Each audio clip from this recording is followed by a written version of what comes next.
जय गुरु जी, जय संगत जी। आज हम शिव महापुराण का खंड 7 अध्याय 44 से 47 तक पढ़ेंगे। 44वां अध्याय। ब्रह्मा जी ने कहा,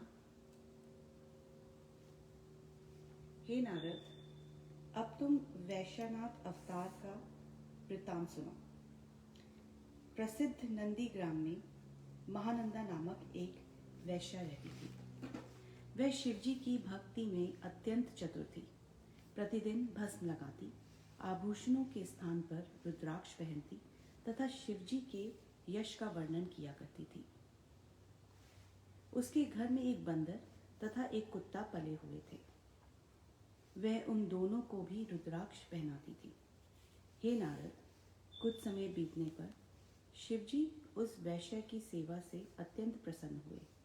तब वे उसकी परीक्षा लेने के निमित्त वैश्यनाथ का स्वरूप धारण कर, मस्तक पर त्रिपुंड लगाकर, आभूषणों के बदले रुद्राक्ष पहन, जय शिव उच्चारण करते हुए उस महानंदा नामक वैश्य के घर जा पहुँचे। महानंदा ने उन वैश्यनाथ रूपी शिवजी को अत्यंत सम्मान पूर्वक अपने घर में ठहराया। तदुपरांत उसने शिवजी के हाथ में जड़ाऊ कंकण देखकर उन्हें प्राप्त करने की इच्छा से यह कहा, तुम्हारे हाथ के कंकण स्त्रियों के पहनने योग्य हैं, अस्तु तुम इन्हें मुझे दे दो।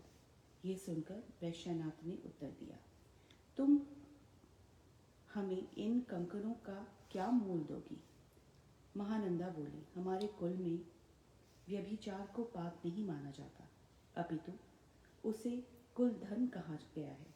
यदि तुम यह कंकण मुझे दे दो ये, तो मैं 3 रात तक तुम्हारी स्त्री बनकर तुम्हारे साथ विवाह करूंगी।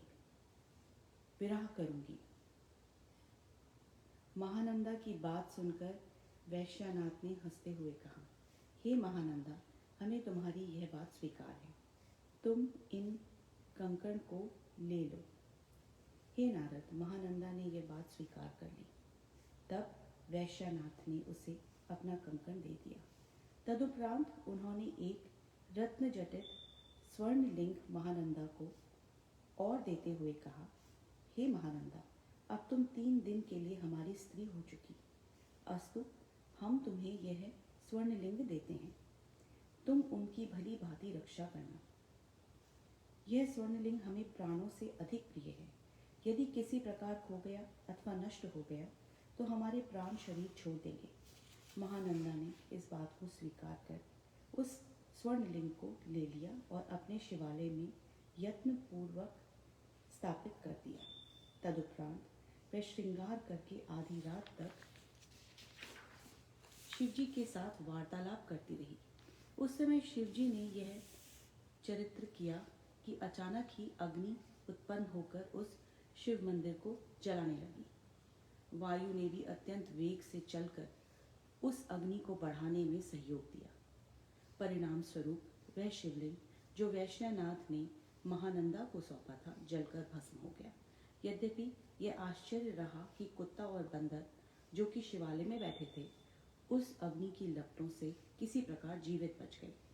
हे नारद, यह दृश्य देखकर वैश्यनाथ तथा महानंदा अत्यंत दुखी हुए। उस समय वैश्यनाथ ने अपने नेत्रों में जल भरकर इस प्रकार कहा, हे महानंदा, हमने पहले ही तुम्हें कहा था कि यदि यह मूर्ति किसी प्रकार खो गई अथवा नष्ट हो गई तो हमारे प्राण बचने कठिन हैं। अब जब हमारे स्वामी ही अग्नि में जलकर भस्म हो गए तो हमारा जीवित रहना भी व्यर्थ है। इस समय यदि ब्रह्मा और विष्णु भी हमें मना करेंगे तो हम अपने प्राण त्यागे बिना न रहेंगे। वैश्यनाथ के इस हठ को देखकर महानंदा अत्यंत लज्जित तथा व्याकुल हुई। तब उसने रोते पीटते हुए एक चिता तैयार कराई। वैश्यनाथ बस चिता में अग्नि जलाकर सबके देखते देखते बैठ गए। उस समय महानंदा ने सब लोगों को बुलाकर इस प्रकार कहा, हे महानुभावों, मैं 3 दिन के लिए इस व्यक्ति की स्त्री बनी थी और मैंने इससे कंकण लेकर यह प्रतिज्ञा की थी कि 3 दिन तक मैं तुम्हें अपना पति समझूंगी, परंतु आज दूसरे ही दिन मेरा पति अग्नि में जला जा रहा है, इसलिए मैं भी अपने धर्म को स्वीकार करने के लिए इसके साथ सती होकर अपने प्राण त्याग दूंगी। आप लोग किसी प्रकार की चिंता न करें। हे नारद, महानंदा की बात सुनकर उसके भाई बंधुओं ने बहुत मना किया, परंतु वह किसी प्रकार नहीं मानी। तदुपरांत अपने सब धन ब्राह्मणों को दान कर दिया और शिवजी का स्मरण करके उस चिता की 3 परिक्रमा की। फिर जैसे ही उसने यह चाहा कि मैं चिता में प्रवेश करूं, उसी समय शिवजी अपने वास्तविक स्वरूप में प्रकट होकर उसके सम्मुख खड़े हो गए। इस चमत्कार को देखकर महानंदा को अत्यंत आश्चर्य हुआ। उस समय शिवजी ने उसका हाथ पकड़कर हंसते हुए यह कहा, हे महानंदा, तुम्हारे ऐसी भक्ति भाव तथा धार्मिकता को देखकर हम अत्यंत प्रसन्न हैं। अब तुम्हारी जो इच्छा हो वह वर हमसे मांग लो। यह सुनकर महानंदा ने उत्तर दिया, हे प्रभु, यदि आप मुझ पर प्रसन्न हैं तो कृपा करके मुझे अपने चरणों की भक्ति प्रदान कीजिए तथा मुझे कुल परिवार सहित मोक्ष प्रदान कर अपने लोक में स्थान दीजिए। महानंदा के ऐसे भक्तिपूर्ण वचनों को सुनकर शिवजी ने अपने गणों का स्मरण किया। वे उसी समय विमान लेकर वहां पहुंचे। तब शिवजी ने महानंदा को उसके संपूर्ण परिवार सहित विमान पर बिठाया और बड़ी धूमधाम से उसे अपने लोक में भेज दिया। यह पवित्र तथा संपूर्ण पापों को दूर करने वाली तथा दोनों लोकों में आनंद प्रदान करने वाली है। यह सब प्रकार की चिंताओं को दूर कर पाठक की संपूर्ण मनोभिलाषाओं को पूर्ण करती है। ओम नमः शिवाय। गुरुजी सदा सहाय। ओम नमः शिवाय। शिवजी सदा सहाय। 45वां अध्याय। ब्रह्मा जी ने कहा, हे नारद, अब मैं द्विजेश अवतार की कथा का वर्णन करता हूँ।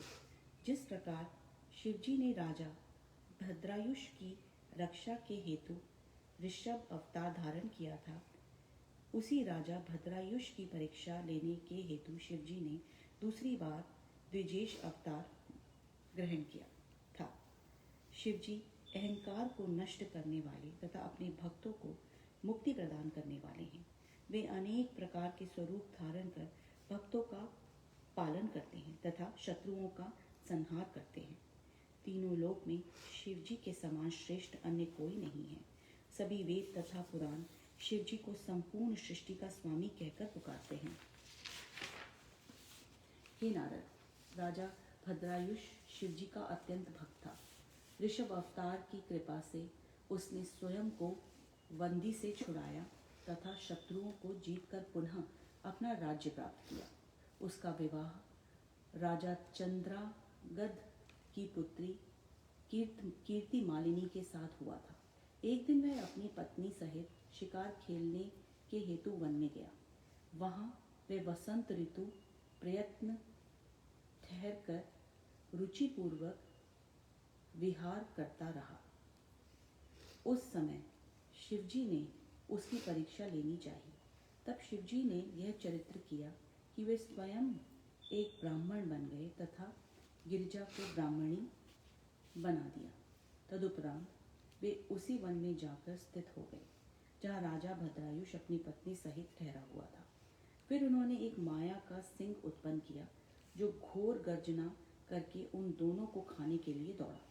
उस समय वे ब्राह्मण तथा ब्राह्मणी रूप शिव गिरिजा उस सिंह के भय से भागते हुए राजा भद्रायुष के सम्मुख जा पहुंचे और प्रार्थना करते हुए इस प्रकार कहने लगे, हे राजा, देखो यह सिंह हम दोनों को खाना चाहता है, तुम इससे हमारी रक्षा करो। उनकी प्रार्थना सुनकर राजा भद्रायुष ने अपना धनुष उठाया। वह अपना धनुष ठीक चलाने भी न पाया था कि उसी समय सिंह ने आकर ब्राह्मणी को पकड़ लिया और उसे सबके देखते देखते खा गया। यद्यपि राजा ने उसके ऊपर अपने बहुत से बाण चलाए, परंतु सिंह को उनसे किसी प्रकार का कष्ट न पहुंचा।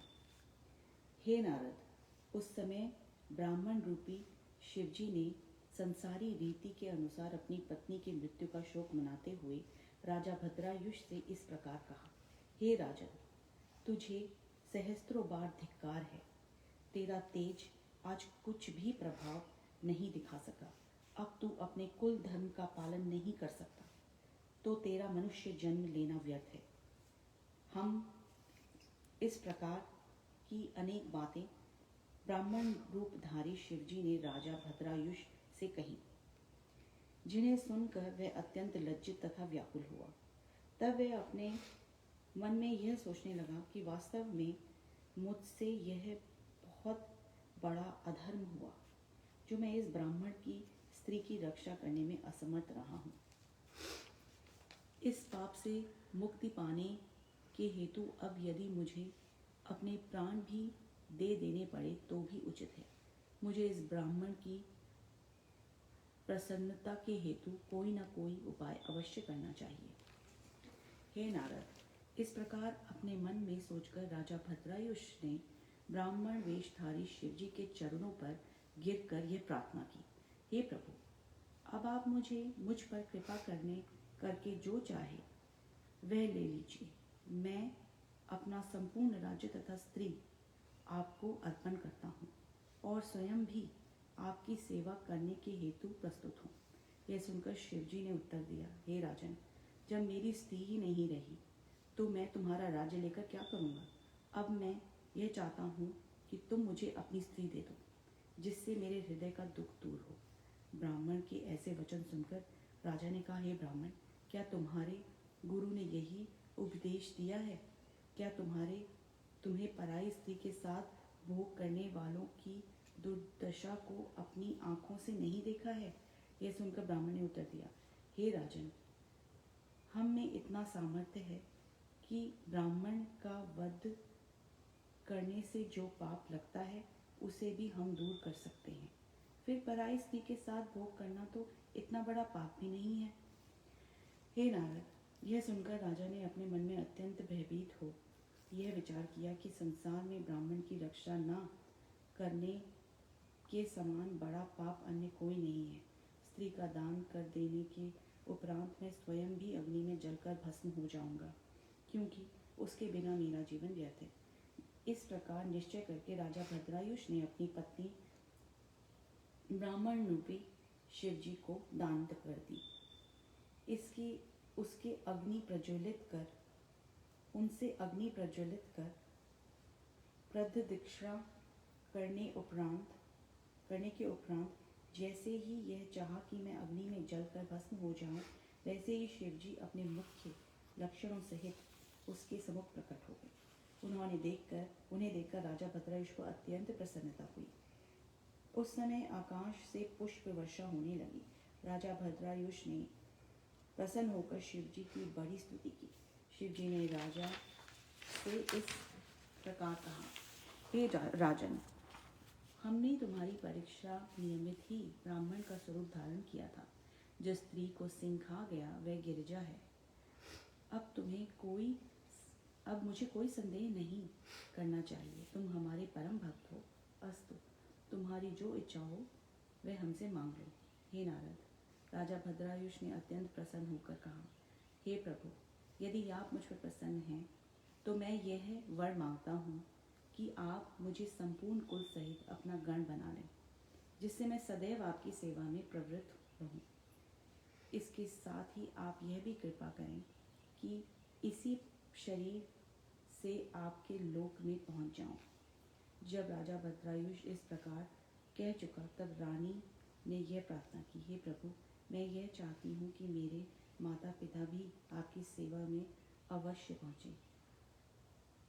यह सुनकर शिवजी उन दोनों की इच्छा वरदान देखकर अंतर्धान हो गए। तब राजा भद्रायुष अपनी राजधानी लौट गया। वहाँ बहुत दिनों तक आनंद पूर्वक राज्य करने के उपरांत वह अपनी पत्नी, माता पिता, पुत्र तथा सास ससुर सहित शिवलोक में चला गया। इस चरित्र को जो भी जो कोई भी पढ़ता अथवा सुनता है उसे भी शिवलोक प्राप्त होता है।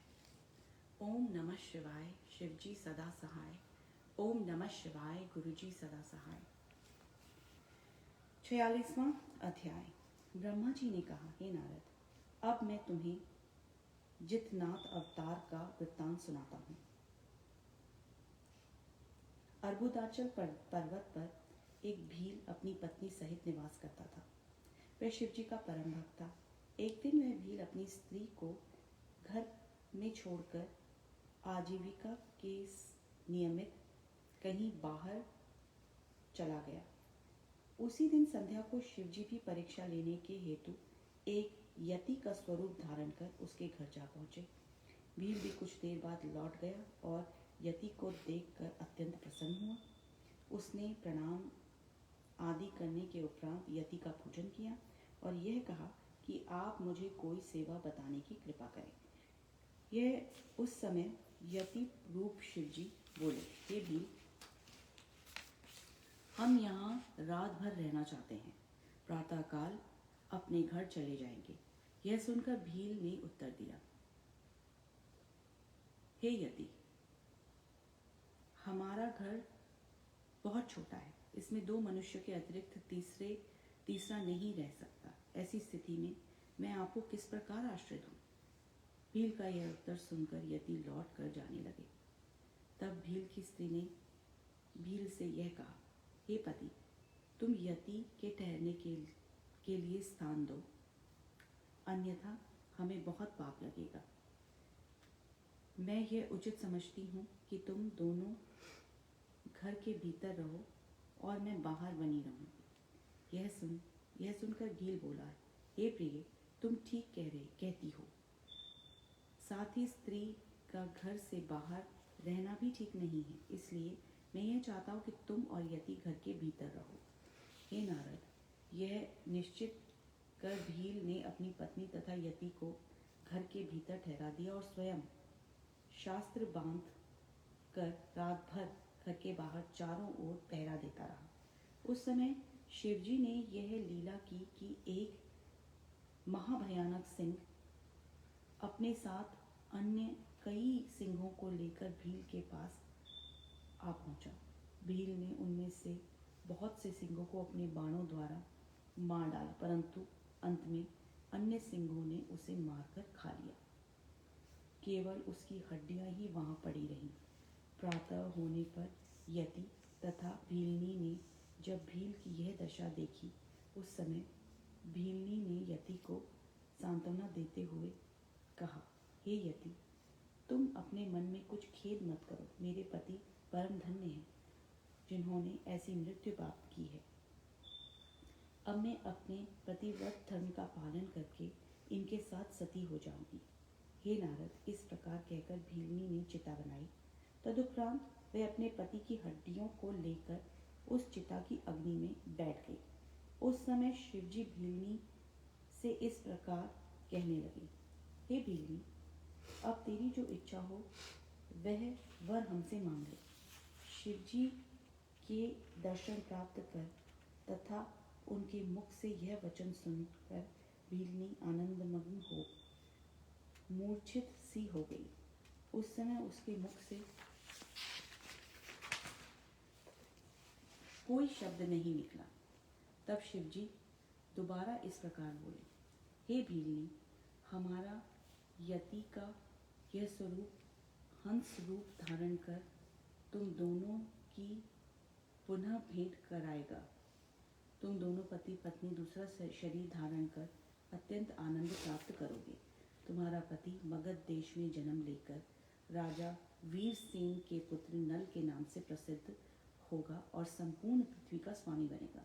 तुम भी विदर्भ देश के राजा भीम की पुत्री दमयंती के रूप में जन्म लोगी। हे नारद, इतना कहकर शिवजी सब देवताओं सहित अंतर्धान हो गए। तदुपरांत भील ने राजा नल का जन्म लिया और भीलनी दमयंती बनकर प्रकट हुई।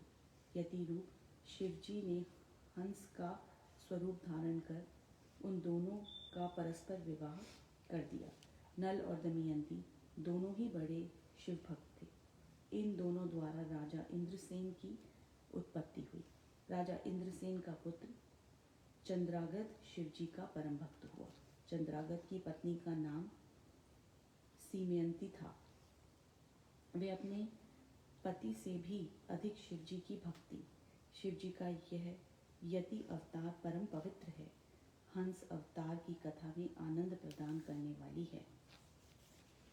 ओम नमः शिवाय शिवजी। ओम नमः शिवाय गुरुजी सदा सहाय। ओम नमः शिवाय शिवजी सदा सहाय। 47वां अध्याय।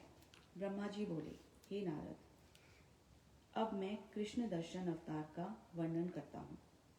सूर्य के पुत्र मनु के इच्छावुक आदि 10 पुत्र उत्पन्न हुए। मनु के 9वें पुत्र का नाम वाहिक था। जब वह अपने गुरु के घर विद्या पढ़ने के लिए गया, उस बीच में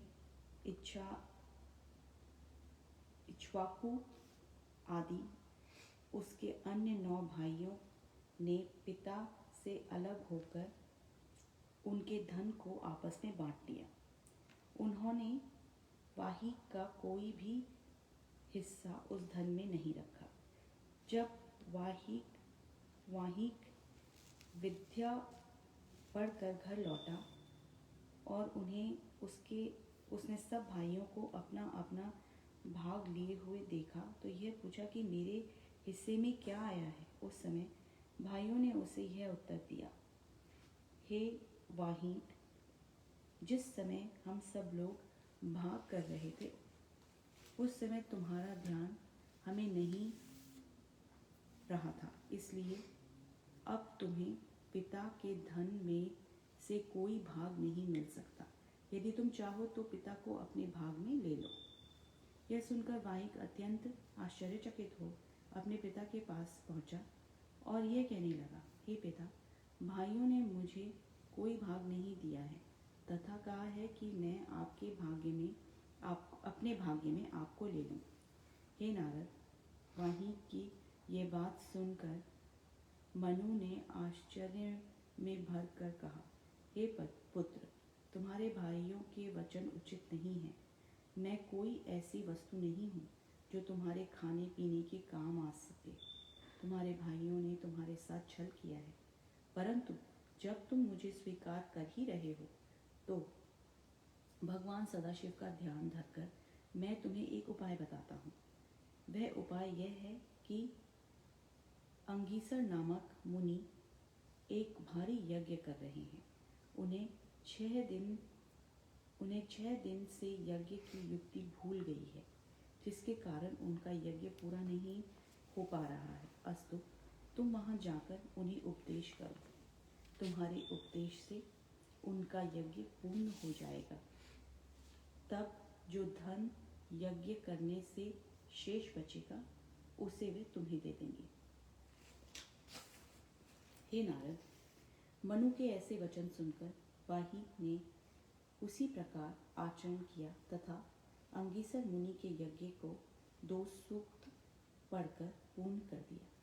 अब अंगीसर मुनि यज्ञ का बचा हुआ सब धन वाहिक को देकर वहां वैकुंठ लोक को चले गए। जब वही उस धन को उठाने लगा उस समय शिवजी ने यह चरित्र किया कि वे अत्यंत सुंदर स्वरूप धारण कर कृष्ण दर्शन के नाम से प्रसिद्ध हो वाहिक की परीक्षा लेने के लिए उसके समीप जा पहुंचे और इस प्रकार कहने लगे, अरे तुम कौन बुद्धिहीन मनुष्य हो जो हमारे धन को इस प्रकार ले रहे हो। हमारे विरुद्ध आचरण करने पर तुम्हारा कल्याण न होगा। शिव जी के ऐसे वचन सुनकर वाहिक ने कहा, हे महानुभाव, मैं अपने पिता की आज्ञा से यहाँ आया हूँ। अंगीसर मुनि ने वैकुंठ जाते समय यज्ञ से बचे हुए इस धन को मुझे दिया है। वाहिक के ऐसे वचन सुनकर कृष्ण दर्शन रूप शिवजी ने उत्तर दिया, वाहिक, तुम्हारे पिता अत्यंत धर्मवान हैं। अस्तु, तुम उनके पास जाकर पूछो कि वह धन किसे लेना चाहिए। वे जो बात कहेंगे उसे हम भी स्वीकार कर लेंगे। हे नारद, यह सुनकर वाहिक मनु के पास आया और उनसे इस प्रकार बोला, हे पिता, अंगिरसर मुनि जो मुझे धन देकर वैकुंठ लोक को चले गए, परंतु उत्तर दिशा से आया हुआ एक मनुष्य मुझे यह धन नहीं लेने देता। उसका कहना है कि यह मेरा धन है, अस्तु तुम इसे नहीं ले सकते। जब उसके पूछने पर मैंने अपना नाम बताया तो उसने यह कहा कि तुम अपने पिता के पास जाकर पूछो। इस संबंध में वो जो कहेंगे मैं उसे स्वीकार कर लूँगा। अस्तु, मैं आपसे यह पूछने आया हूँ कि आप अब मुझे क्या करना चाहिए। यह सुनकर मनु ने आश्चर्य में भरकर शिव जी का ध्यान किया तो उन्हें यह जान पड़ा कि कृष्ण दर्शन रूप में शिव जी हैं। तब उन्होंने वाहिक से कहा, हे पुत्र, जो व्यक्ति तुम्हें धन लेने से रोक रहा है वे अन्य कोई नहीं अपितु साक्षात सदाशिव हैं। यज्ञ की जो सामग्री शेष बच जाती है उस पर भगवान सदाशिव का ही अधिकार होता है। इस समय वे तुम्हारे ऊपर कृपा करके तुम्हें दर्शन देने के लिए पधारे हैं। तुम्हें उचित है कि तुम उनके पास जाओ और अपनी सेवा द्वारा उन्हें प्रसन्न करो। मैं भी तुम्हारे साथ चलकर उन परम प्रभु के दर्शन करूंगा। हे नारद, इस प्रकार वाहिक को समझाकर मनु उसे साथ लेकर शिव जी के समीप जा पहुँचे। उस समय वाहिक ने हाथ जोड़कर विनय करते हुए कृष्ण दर्शन से इस प्रकार कहा, हे प्रभु, मेरे पिता ने आपको पहचान लिया है। आप साक्षात भगवान सदाशिव हैं। इसी प्रकार वाहिक के पिता श्राद्धदेव मनु ने भी हाथ जोड़कर कृष्ण दर्शन रूप शिव जी की बहुत प्रार्थना की। उसी समय मैं तथा विष्णु भी सब देवताओं सहित उस स्थान पर जा पहुँचे तथा भगवान सदाशिव के उस रूप को देखकर अत्यंत प्रसन्न हो स्तुति करने लगे। तब कृष्ण दर्शन रूपी शिव जी ने वाहिक से इस प्रकार कहा, हे वाहिक, तुम्हारी सत्यता को देखकर हम अत्यंत प्रसन्न हुए हैं। अब हम तुम्हें संपूर्ण धन अपनी ओर से देते हैं। तुम इसे प्रसन्नतापूर्वक स्वीकार करो। हम तुम्हें यह भी वरदान देते हैं कि तुम अपने पिता सहित मुक्ति को प्राप्त करोगे। इतना कहकर शिव जी अंतर्ध्यान हो गए। तदुपरांत सब देवता भी वाहिक को आशीर्वाद देकर अपने अपने लोक को चले गए। शिव जी के आशीर्वाद से वाहिक चक्रवर्ती राजा हुआ। अंत में वह अपने पिता सहित शिवपुरी को गया और वहाँ उसकी गणना शिव जी के गणों में हुई। इस चरित्र को जो कोई सुनता अथवा सुनाता है उसे भी दोनों लोकों में आनंद की प्राप्ति होती है। ओम नमः शिवाय। गुरुजी सदा सहाय। ओम नमः शिवाय। शिवजी सदा सहाय। हमारी नेक्स्ट रीडिंग मंडे 9 PM। जय गुरुजी।